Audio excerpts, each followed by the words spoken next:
Par opposition au transport asymétrique, une ligne symétrique est composée non plus d'un mais de deux conducteurs, point chaud et point froid en paire torsadée, ainsi que d'une tresse métallique qui sert de blindage uniquement sans être nécessaire au bouclage du circuit.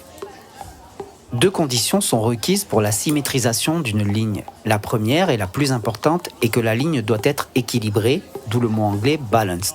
Cela signifie que tous les conducteurs doivent avoir la même impédance par rapport à la masse, l'impédance étant la résistance d'un conducteur au passage du courant. La deuxième condition n'est en réalité, et contrairement à ce qui se dit souvent, pas obligatoire. Je veux parler de ce qu'on appelle la signalisation différentielle, où, au lieu de transmettre le signal sur un seul conducteur, celui-ci est véhiculé simultanément mais en opposition de phase sur chacun des deux fils, point chaud et point froid, ce qui signifie que les tensions des deux conducteurs seront opposées.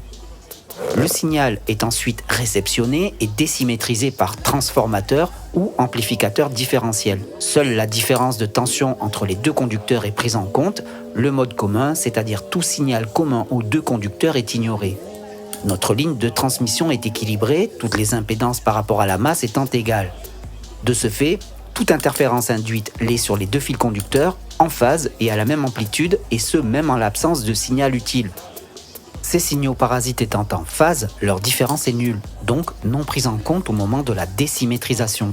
C'est ce qu'on appelle la réjection du mode commun, et c'est de cette façon qu'on se débarrasse des interférences qui autrement auraient perturbé notre signal. Comme on l'a vu, le signal utile est transporté de façon différentielle sur chacun des deux fils conducteurs et en opposition de phase. Si la tension par rapport à la masse est de plus 1 volt sur le point chaud à un moment t, elle sera de moins 1 volt sur le point froid au même moment.